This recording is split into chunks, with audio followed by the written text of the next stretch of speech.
You'll hardly believe where kindness can come from. Dorothy Whitman's voice sliced through the afternoon stillness with all the subtlety of a thunderclap. Take him away. Now. She jabbed a perfectly manicured finger at Jerome Washington, who knelt by a gleaming wheelchair in the sprawling estate lawn. Little David, the boy inside that chair, had never looked happier, until now. He laughed softly, his arms flailing in time with the quiet music Jerome had just improvised. For the first time in what felt like ages, the boy's face brimmed with light, not sorrow. "Grandma's shouting," David whispered, so softly only Jerome could hear. But Jerome didn't flinch. He met Dorothy's furious glare.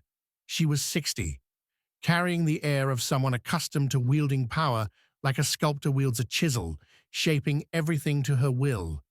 Yet as insulting as that glare was, Jerome had learned long ago how to endure.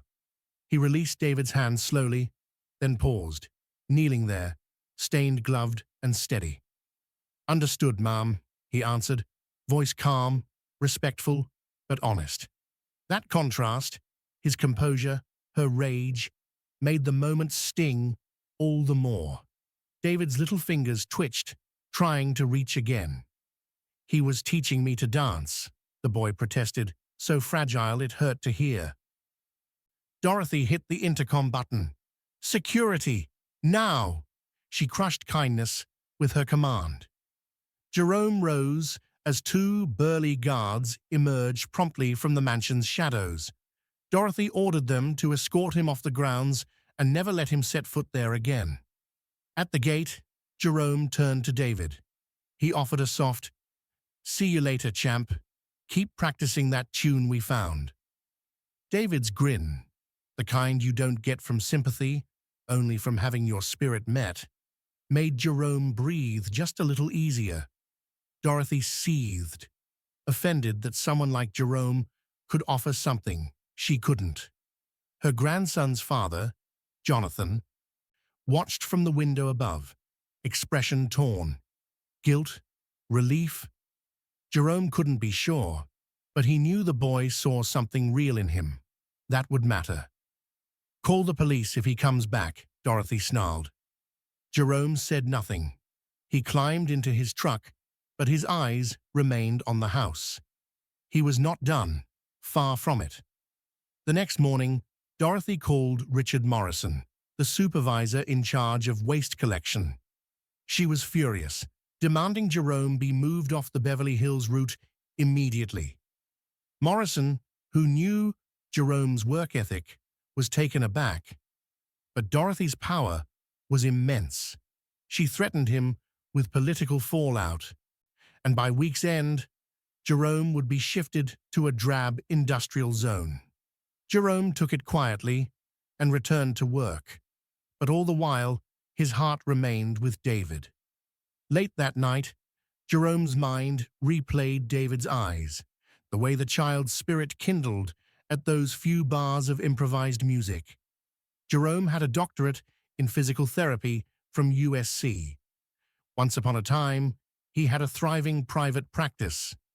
A scandal, however, his partner disappearing with their savings, had destroyed it. He'd been left bankrupt, credit ruined. He'd gone from neighborhoods of treatments and ball gowns to picking up trash in the early dawn, simply surviving. But he'd never let go of movement. His grandparents had been jazz dancers in Harlem, and to Jerome, dance was both language and freedom. On weekends, he volunteered at a community center for children with disabilities, using movement and rhythm as therapy. Now, something inside him told him he couldn't ignore what had happened yesterday. He needed to know more. A quick search turned up family details. David's mother had died in a car accident 2 years ago, the same accident that left David paralyzed. Dorothy, widowed and in control of both the family business and the boy's life, ran the show. On social media, baby photos of David showed an active, joyful boy, playing, dancing, running. Now his smiles had gone limp. Dorothy never let him out of her sight. More digging revealed the Bright Future Foundation, Dorothy's charitable enterprise for kids with disabilities. But millions of dollars in donations appeared on its books, and very little ever reached the needy. Instead, administrative overhead was massive, with expenses funneled into shell companies with dubious addresses. Jerome printed invoices, tax filings, charts, a criminal puzzle, painted in numbers. Then the call came. Dr. Patricia Chun from the prestigious Children's Rehabilitation Center. A colleague had recommended Jerome's dance therapy approach. There was a 7-year-old boy, paraplegic, refusing rehab. She asked if he could evaluate the case. Jerome said yes, before remembering the address. This afternoon he arrived not in his work-smudged uniform, but in plain clothes. Dr. Chun welcomed him briskly and explained.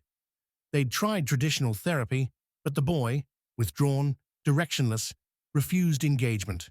They needed a creative spark. They needed Jerome. When he walked in, David's head shot up, eyes widening. Jerome? The smile that bloomed was bright, real. Both men froze. Dr. Chun looked between them, confused. "Do you two know each other?" she asked, astonished. "We met, briefly," Jerome said, crouching beside David. "Hey, buddy." The moment crackled, an unspoken story between them. David whispered, "My grandma said, you can't come here anymore." Yet there he was, offering hope. For 3 weeks, Jerome visited the center undercover, professionally registered under his credentials. With each session, David thawed. Movement returned, laughter crescendoed. But David revealed cracks. He'd lost his mother, and with her, his joy. Dorothy removed all traces, photos, dance classes, freedom. She told him that people would stare, make fun. So he stayed home, inside, a child muted by fear. One afternoon, Dr. Chun pulled Jerome aside. His progress. It's miraculous, but there may be neglect in his home. Jerome nodded. He'd been thinking the same. He asked her to document David's gains and any possible negligence. She agreed, bound by her duty as a licensed therapist. Meanwhile, Jerome kept compiling. More shell companies, more suspicious transfers. Over $3 million taken over 5 years.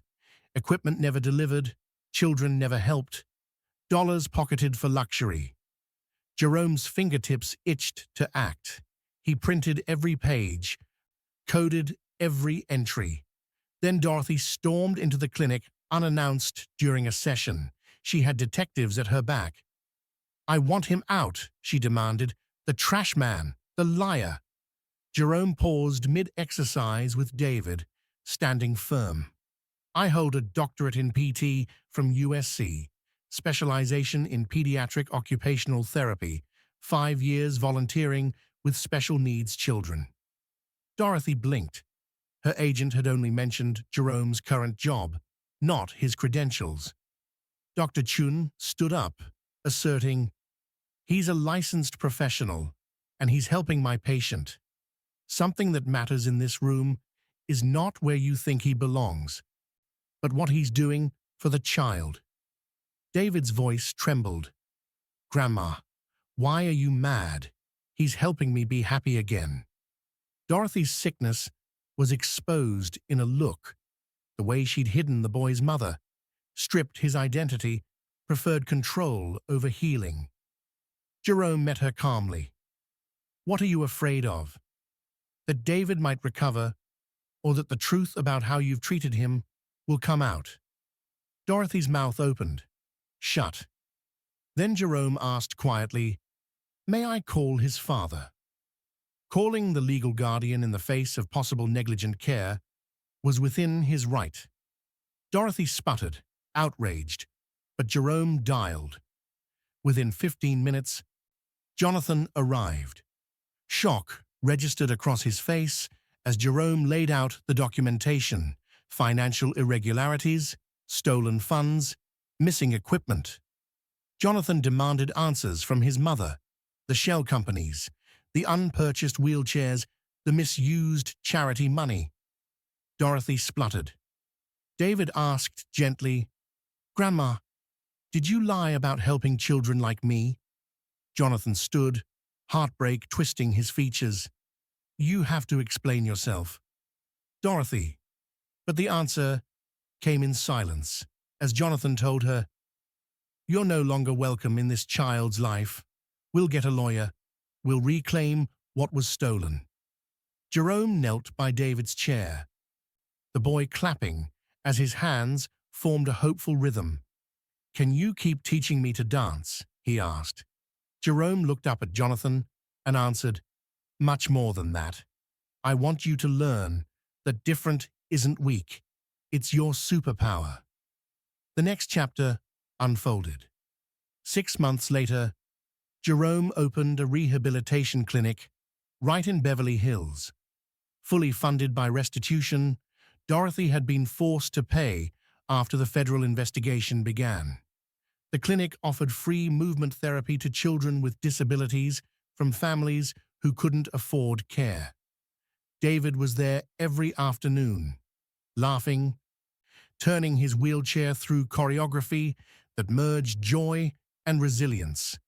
Jonathan watched, tears in his eyes, grateful for the man who'd stood when everyone else turned away. Meanwhile, Dorothy faced federal charges for defrauding children's charities. Her empire of manipulation collapsed. She discovered too late that privilege is a brittle foundation if built on fear and theft. Jerome's clinic became a model, proof that true healing blends technique with empathy. He told young people, "The best answer to prejudice isn't anger. It's excellence so undeniable it forces even your enemies to look up." Dorothy tried to destroy a man for his color. He rebuilt lives instead. He became greatness rewritten, rising so high she had to look up to see him. If this story of resilience, justice, and the invisible strength of compassion speaks to you, consider sharing it, for it reminds us that hope can emerge from unlikely places, and real power lies in healing, not in control.